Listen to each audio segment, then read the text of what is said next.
Bonjour. Aujourd'hui, on va décortiquer un mot qu'on utilise sans arrêt, mais qui est d'une complexité folle. L'humanité. Qu'est-ce que ça signifie vraiment? On va explorer ça à travers l'histoire, la domination, la culture, en s'appuyant sur un texte philosophique qu'on a reçu, l'histoire, l'humanité et la domination. Et ce qui frappe tout de suite dans ce texte, c'est une tension, une énorme tension.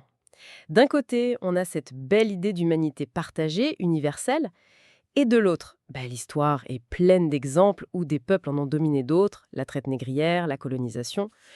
Oui, Et souvent, c'était justifié en disant que les dominés n'étaient pas vraiment humains, pas assez civilisés.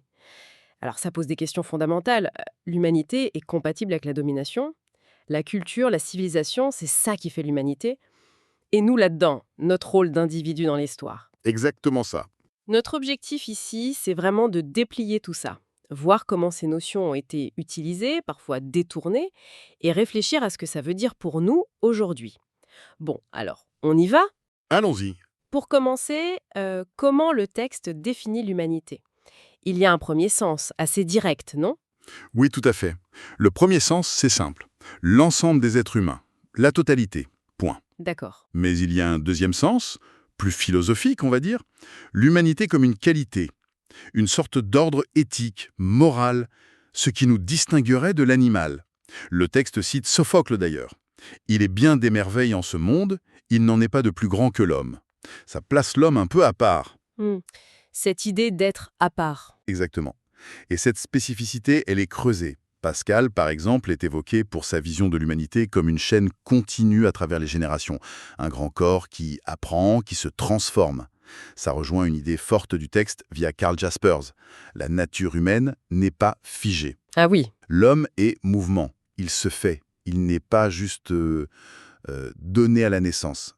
C'est là que la raison, le langage, la religion même, sont vus comme des marqueurs de cette humanité en construction. Et c'est sur cette idée de construction, justement, que la culture et la civilisation deviennent cruciales. C'est ça? C'est peut-être là que ça devient vraiment intéressant ou compliqué. Comment le texte lie culture et humanité? Le lien est présenté comme essentiel, fondamental même. Il y a cette citation de Malraux qui est mise en avant. La culture est la connaissance de ce qui fait de l'homme autre chose qu'un accident de l'univers. L'idée forte, c'est que la culture nous désanimalise. Nous désanimalise. Oui, elle nous sortirait de notre état purement biologique pour nous faire accéder à autre chose, une existence proprement humaine. Le texte va même assez loin, il suggère qu'un homme sans culture serait une sorte de monstre, pas tout à fait humain. Ah oui, quand même. Donc la culture serait nécessaire pour être pleinement humain. C'est l'idée qui ressort, et elle est soutenue par deux autres concepts, la perfectibilité et l'éducation. La source cite Rousseau sur cette faculté de se perfectionner qui nous différencierait de l'animal. Lui, il reste ce qu'il est, en gros. L'homme, non, il peut changer, apprendre. D'accord. Et Kant, cité aussi, renforce ça. L'homme ne peut devenir homme que par l'éducation. L'éducation serait le moyen de réaliser ce potentiel humain, de passer de l'état brut à l'état civilisé. Le texte note aussi que culture et civilisation sont souvent un peu mélangées, culture comme mode de vie d'un groupe, civilisation comme des traits plus larges. Bon, d'accord. Donc on a cette vision, l'humanité c'est la raison, le langage, et surtout la culture qui nous perfectionne. Mais alors, comment cette belle idée a pu coexister avec la domination historique dont on parlait au début? C'est là que ça coince, non? C'est exactement le paradoxe, la grande contradiction que le texte souligne. On a beau avoir proclamé des idéaux universels, les droits de l'homme, etc., l'histoire montre que certains groupes, notamment l'Occident à certaines périodes, se sont vus comme le modèle de l'humanité. Avec un grand H. Voilà. Et ils ont jugé les autres cultures comme primitives, sauvages, souvent à l'aune de leur propre technologie ou science. C'est l'ethnocentrisme classique que Lévi-Strauss dénonçait. Le texte le cite, « L'humanité cesse aux frontières de la tribu ». Chaque groupe a cette tendance, en fait. Et ça a eu des conséquences dramatiques. Comment le texte montre comment on a pu justifier l'injustifiable, la traite, la colonisation? Ben, il analyse la construction de tout un discours de déshumanisation. Il donne des exemples. On trouve des arguments, chez Montesquieu par exemple, qui se basent sur des différences physiques ou des coutumes jugées irrationnelles, pour dire « ils ne sont pas comme nous, donc ils sont moins humains ». Mhm. Mais le texte s'arrête surtout sur Hegel, dans la raison dans l'histoire. Hegel, qu'est-ce qu'il dit de si particulier, selon la source? Alors là, Hegel va très très loin. Il développe l'idée que certains peuples, et il vise spécifiquement les Africains, en utilisant le terme « nègre » de l'époque, n'auraient pas atteint la conscience d'une objectivité solide. C'est-à-dire des concepts comme Dieu, au sens occidental, ou la loi, l'État. D'accord. Il les décrit comme restés à l'état brut, dans une sorte d'immédiateté, une sorte d'enfance de l'humanité. Il parle de sauvagerie, de barbarie, d'absence de moralité, de sentiments humains, au sens où lui l'entend. C'est une vision qui les fiche complètement en dehors de l'histoire universelle, qui pour lui est celle du progrès de la raison. C'est radical comme vision. Oui, il va jusqu'à les comparer à des choses, des objets sans valeur propre. C'est une déshumanisation philosophique très poussée. C'est une pensée extrêmement dure et qui a sans doute eu beaucoup d'influence. Absolument. Ces idées, même si elles sont plus complexes chez Hegel lui-même, ont été, disons, simplifiées et largement utilisées pour donner une sorte de caution intellectuelle, philosophique, à la domination coloniale. Et le texte suggère que ce regard, il n'a pas totalement disparu. Il cite des exemples plus récents. Oui, la source mentionne 2 exemples contemporains pour illustrer, d'après son analyse, une forme de persistance de cette logique. Elle rapporte la phrase de Nicolas Sarkozy, à Dakar en 2007, « L'homme africain n'est pas encore entré dans l'histoire ». Et elle évoque aussi des propos attribués à Donald Trump en 2018, qui aurait qualifié plusieurs nations africaines, mais aussi le Salvador et Haïti, de pays de merde. Le texte les présente comme des symptômes, en fait, de cette tendance à juger les autres selon ses propres critères de réussite. Il ne fait pas une analyse politique détaillée, mais pointe une récurrence. D'accord. Donc si on résume cette partie, des discours variés, philosophiques, pseudo-scientifiques, politiques, ont servi à légitimer la domination en rabaissant, voire en niant l'humanité des peuples dominés. C'est exactement ça. Ces discours ont créé le terreau idéologique, la colonisation, l'imposition de modèles culturels, et dans les cas extrêmes, le racisme institutionnel, l'apartheid, toutes ces formes de négation de l'homme par l'homme, elles se sont nourries de ça. Face à cet héritage qui est lourd, quelle piste le texte propose pour avancer? Il parle de décolonisation, mais aussi de désaliénation. Qu'est-ce que ça veut dire, désaliénation? Alors, dans le contexte actuel de mondialisation, le texte appelle à un progrès éthique vers une reconnaissance mutuelle, une sorte de citoyenneté mondiale. Pour les peuples anciennement colonisés, et l'Afrique est au cœur de l'analyse ici, ça passe par une décolonisation qui ne soit pas juste politique, mais aussi mentale. C'est ça, la désaliénation. Se libérer dans sa tête, en quelque sorte. Exactement. Se libérer des schémas de pensée hérités de la domination. Le texte décrit bien ce risque post-colonial, développer un complexe d'infériorité qui peut pousser à rejeter sa propre culture pour imiter celle de l'ancien colonisateur. Ah oui. Frantz Fanon, qui est cité, a analysé ça de façon très percutante. Il parle de cet homme à la peau noire qui s'affuble d'un masque blanc. Parce qu'il a intériorisé le regard négatif porté sur lui, il a honte de sa propre identité. C'est une aliénation profonde. Mais le texte, il ne met pas tout sur le dos de l'extérieur, n'est-ce pas? Il parle aussi d'une part de responsabilité interne. Oui, c'est un point que la source aborde. Elle souligne qu'il a pu y avoir au sein même des peuples dominés des formes de complicité, de naïveté, parfois même de trahison, qui ont facilité ou prolongé cette domination. La Fontaine est citée.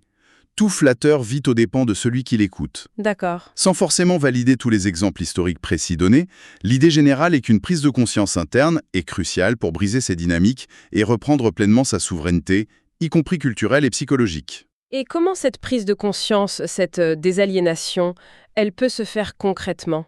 Quelle piste le texte donne? La voie privilégiée, c'est celle d'une lutte idéologique, menée par les intellectuels issus de ces sociétés, mais les intellectuels qui se seraient eux-mêmes affranchis de ces complexes. Le nom de Ebenezer Njomoel est cité dans cette perspective. Et c'est dans ce cadre que le texte situe l'émergence de courants comme le panafricanisme, la négritude, le consciencisme. Ce sont des tentatives de repenser l'identité, l'histoire, l'avenir à partir de ses propres repères, et non plus ceux imposés de l'extérieur. Il y a une citation de Marcian Towa qui est assez frappante. « Et si l'Afrique danse, il faut qu'elle continue de danser, mais sur le rythme de la révolution. » C'est l'idée de reprendre les rênes de sa propre histoire. Reprendre les rênes de sa propre histoire, ça nous amène pile à la dernière grande question du texte. notre place à nous, êtres humains, dans l'histoire. Est-ce qu'on est des simples pions, des marionnettes de forces qui nous dépassent, ou est-ce qu'on est les auteurs de notre propre histoire? Le texte explore les deux idées. Oui, il examine d'abord cette perspective où l'homme est plutôt objet, soumis. On a le fatalisme antique, le destin d'Oedipe contre lequel on ne peut rien. On a aussi certaines visions religieuses comme l'idée du mektoub dans l'islam, tout est écrit par Dieu. Le texte cite même une phrase de Sonjata. « Le Tout-Puissant a ses mystères. Tu seras roi et tu n'y peux rien. » C'est très clair. Et Hegel, encore une fois, sa raison universelle, ça joue dans cette équipe-là aussi. Tout à fait. Pour Hegel, l'histoire a un sens, une direction, le progrès de la raison, de la liberté. Mais ce ne sont pas nos intentions individuelles qui mènent la danse. La raison se sert de nos passions, de nos conflits, comme des outils pour arriver à ses fins. Hegel le dit. L'histoire des hommes n'est pas le fait des hommes, elle n'est que le résultat de la marche de la raison universelle. C'est une vision assez écrasante pour l'individu. Oui, ça relativise beaucoup notre pouvoir d'action individuelle. On est un peu comme des acteurs dans une pièce dont on ignore l'intrigue finale. C'est assez déterministe comme vision. Mais le texte présente aussi l'autre côté, l'homme comme sujet de son histoire. Absolument. Il se tourne ensuite vers des courants qui insistent sur l'action et la liberté humaine. Karl Marx est central ici. Sa phrase est connue. « Les hommes font leur propre histoire ». Alors oui, pour Marx, les conditions matérielles, l'économie, la société déterminent beaucoup notre conscience et nos possibilités. Mais Mais, et c'est crucial, l'homme n'est pas passif. Par son travail, par la lutte sociale, par ce que Marx appelle la praxis, il transforme le monde. Et en transformant le monde, il se transforme lui-même. D'où son appel célèbre, les philosophes n'ont fait qu'interpréter le monde, ce qui importe c'est de le transformer. L'action est première. donc, chez Marx, il y a des contraintes, oui, mais aussi une vraie capacité d'agir. Et Sartre, l'existentialisme, il va encore plus loin. Ah oui, Sartre, lui, pousse la logique de la liberté à l'extrême. Pour lui, il n'y a aucun déterminisme, aucune nature humaine prédéfinie, aucun destin. Rien. L'homme est radicalement libre, et donc radicalement responsable de ce qu'il fait, de ce qu'il devient. L'avenir est comme une page blanche où rien n'est encore écrit. C'est l'idée que la source reprend. Et la formule clé de Sartre, c'est C'est « ce l'est, l'homme ne sera que ce qu'il se sera fait ». On se crée par nos choix. On est la somme de nos actes. Et si on refuse cette liberté, cette responsabilité écrasante, qu'est-ce que c'est pour Sartre? Ça, c'est ce qu'il nomme la mauvaise foi.